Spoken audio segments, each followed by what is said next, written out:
Welcome back to Super Pandit di Home of Soccer Fans Indonesia, yaitu My Super Soccer. Dan hari ini kita bakal bahas review pertandingan antara Indonesia menghadapi Iran, di mana berkesudahan dengan skor akhir 3-0 untuk keunggulan Iran. Kita bakal bahas bersama Afif Safi, Ole Alatas, dan juga the one and only Greg Polo. Seru banget. Ya, kita happy menghadapi Iran. Tadi permainannya juga cukup bagus ya, nggak bilang jelek. Cuman ya kurang beruntung karena hasil akhir harus kita telan, yaitu 3-0. Kita bakal bahas dari sisi positif dan juga negatifnya dulu.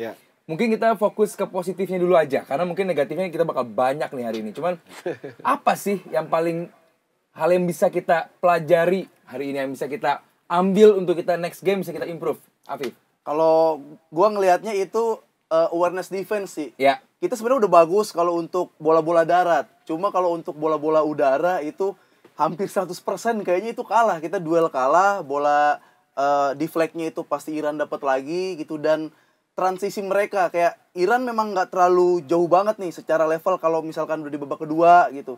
Tapi dia kayak bisa manfaatin muscle-nya itu loh, kayak tenaganya dia bisa manfaatin, fitness badannya juga, dan transisi sih. Dia tahu ketika megang bola harus ngapain, dan ketika kehilangan bola dia harus ngapain. Iran tuh udah tahu kayak gitu, dan dia selalu memanfaatkan Indonesia dengan bola-bola atas. Itu sih. Iya. Kalau Oleh sendiri? Kalau menurut gue, yang pertama gue appreciate passionnya ya. Kelihatan tadi pas game selesai, mereka semua terlihat sangat sedih. Artinya ini game yang mereka merasa mereka mampu. Ya. Mereka mampu untuk grab gitu loh. Ya. Even bentuknya seri, tapi mereka merasa mereka mampu gitu. Tapi kita juga menyayangkan kesalahan terjadi berulang-ulang dengan sama, yaitu defensive awareness untuk aerial, untuk bola atas, terjadi berulang-ulang.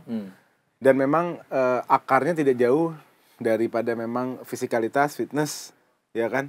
Fisik yang nggak sama gitu. Jadi ini memang realita ya sepak bola lokal 100%. Kita untuk kita menghadapi tim yang dari Asia, khususnya Timur Tengah mungkin, ya ini nggak gampang. Iya, menarik. Nah, sekarang gue bakal ke Papa Greg. Kalau dari kita lihat tadi performa mereka di atas lapangan, kira-kira apa sih alasan yang membuat kayak kaki cepat kram, terus juga panik? Apa sih membuat anak muda ini sebelum game aku udah bilang. Kita mau gimana? Karena kita nggak ada liga.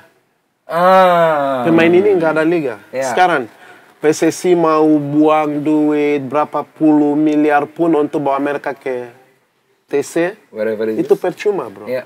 You need games, not training. Kalau kita coba cek lawan kita, mereka pasti punya liga, and then mereka main. Kalau kita mungkin rata-rata main di tim senior, tim ini. Oke, kalau nggak bisa main di tim senior, paling nggak ada liga kompetisi buat mereka. U8, U17, U20, U23 atau U21. Ini pasti harus ada. Kalau nggak ada orang yang latihan 10 tahun sama orang yang main pertandingan 1 tahun, ini pasti lebih. Gamenya beda ya. Mereka butuh games, bukan latihan. Dan nggak cuma berpengaruh untuk 1-2 tahun doang, karena itu bakal berpengaruh panjang sekali ya. Panjang. You need game. Kenapa? Karena kalau lihat masuk babak kedua langsung semua capek. Krem. 70 ke atas. Bukan, aku nggak mau salahin. Of course, Kenapa? Karena mereka udah usaha dan kasih yang terbaik. They try to give the best, but lawannya sangat agresif. Nggak kasih ruang sama sekali. Kontrol bola datang. Agresif. Kita aja mau ribut bola nggak bisa. Apalagi tadi nggak cuma satu orang yang ngepres kita, 2-3 orang. Mereka datang 2-3 orang. Selalu datang 2-3 orang. Kayak sistemnya tuh beda karena mereka pemahaman atas in-game manajemennya beda gitu ya. Betul. Dan itu datang dari game. Dari pertandingan. Dan kalau kita mau bilang pemain untuk jadi proaktif di lapangan, itu butuh waktu. Like switch. Oke, aku harus. Sebelum orang kasih bola, by default langsung. Bukan lagi like pemain kita hari ini tunggu, kasih, datang. Iran sebelum kasih, mereka udah datang. Ini beda hari ini. Bedanya between tim kita sama Iran. Dan Uzbek pasti bakal begitu juga. Jelas. Physical. Physical. Dan kalau kita bicara soal kompetisi, piramida sepak bolanya Uzbek ini dari U8 udah development youth sistemnya udah udah lebih proper ya, Le? Ya, betul. Jadi ya gimana, Le, ngadepin Uzbekistan? I have to say dengan berat hati ini bakal susah banget. Iya. Uzbek bisa jadi lebih berat daripada Iran. Karena tadi gue mau lihat ya semua 50-50 tapi based on apa yang kita lihat dari Iran, physicality, athleticism, ini akan menjadi problem. Dan mereka juara bertahan. Dan mereka juara bertahan. Dan sekarang saking bagus hierarki sepak bolanya, berapa banyak sekarang pemain bola yang Uzbek yang sudah ke Eropa? City masuk. Abdul Qadir Husanov. Ya kan? Jadi do the best for the kids. Kita juga maunya kan menang kan. Tapi kalau kita lihat dari kacamata ini susah. Gue paham nih. Berarti tim usia muda yang siap tuh bukan cuma siap TC atau sparring sama negara-negara lain.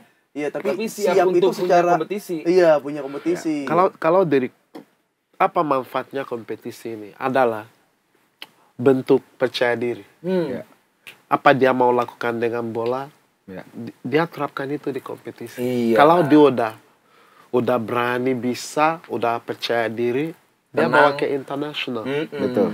Sekarang kamu bawa mereka ke TC, kasih 2-3 uji coba. And then we expect them to 2-3 uji coba ini pun itu eksperimen buat pelatih. Dia cari pemain inti. So dia kasih semua pemain kesempatan. Dia belum pilih tim. So artinya apa? Kalau ada liga, dari situ kita bisa opsi buat pilih pemain lebih banyak.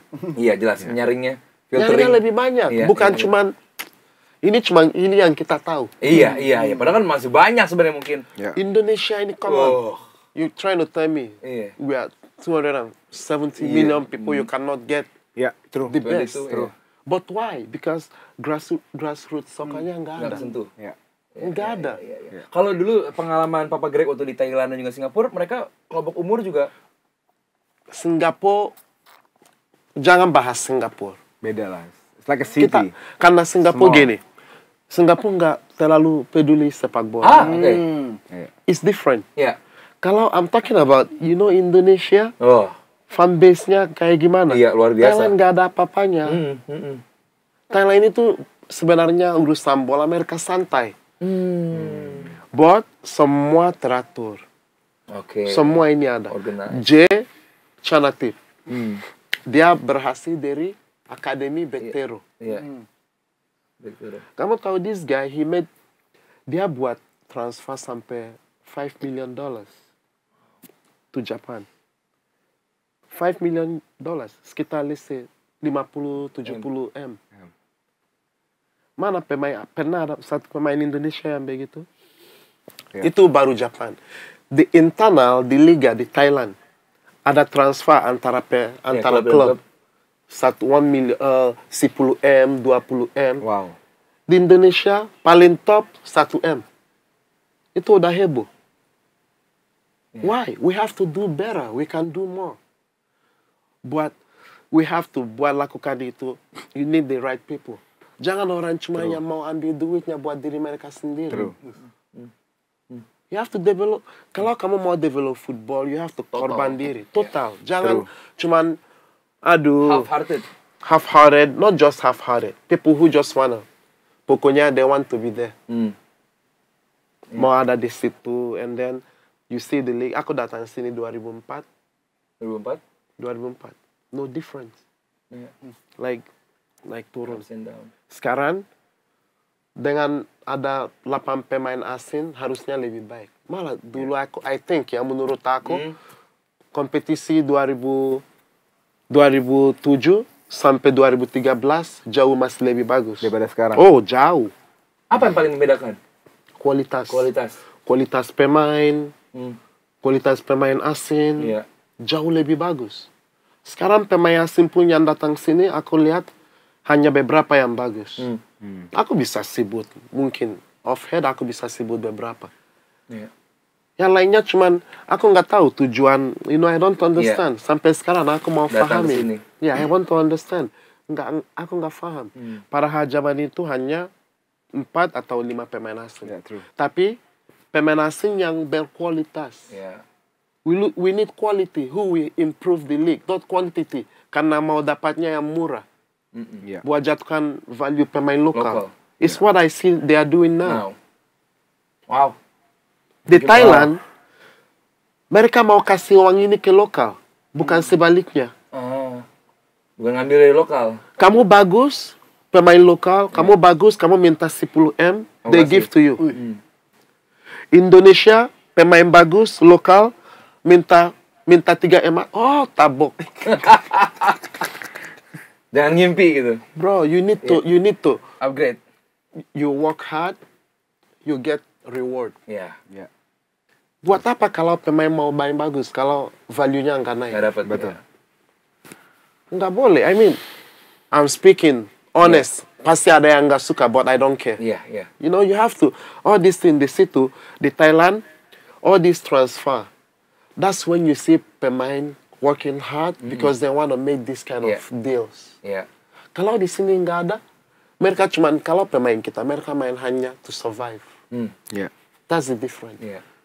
Thailand main, pemain Thailand main because they know the value of what they really want. True. You know, you go there, you see. Kemarin aku ketemu Asnawi, kita duduk, I saw. Pemain-pemain Thailand datang latihan, bawa Ferrari, pemain lokal, ada yang bawa Porsche, Lambo. Di sini kamu bawa begitu, antara cemburu atau you know, jangan sosial. You need to change this. Football is lifestyle. Pemain bola harus tampil lebih bagus daripada, you know, is the best sport in Indonesia. Sepak bola adalah olahraga yang terbaik di Indonesia. So if you want this to be good, you have to invest. And invest in your locals, not just foreigners. Dan gimana mau invest kalau liganya pun masih banyak yang bilang belum begitu baik. Emang belum baik. Number one, belum baik. They need more. We need to improve more. Dari segi lapangan, enggak semua lapangan yang bagus. Ada lapangan bagus, ada yang enggak. Ada, and then you see, hampir setiap game ada error. Walaupun udah ada VAR. So aku harap we have to improve more.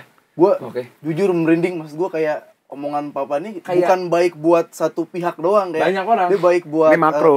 Makro banget buat pemain, buat pengurus, buat yang maksud gue kalau bisa nih kayak jadi konsultan atau develop, training develop secara visi atau mental bisa naikin value pemain bola juga. Harus digaungkan. Suaranya. Thank you banyak waktunya Papa Greg, insight-nya. Thank you for having me. Kita dan gue yakin banyak yang nonton juga tercerahkan. Oh bener ya. Oh gitu rupanya aslinya. Cuman ya, thank you sekali lagi. Thank you juga Oleh. Thank you Afif. Terima kasih. Sampai jumpa di Super Pandit selanjutnya. Kita bakal bahas game-game yang luar biasa seru. Siapa tahu sama Papa Greg atau siapa? Request siapa yang bakal menjadi guest kita minggu depan atau di game-game selanjutnya. Siapa? Victoria Bognevo.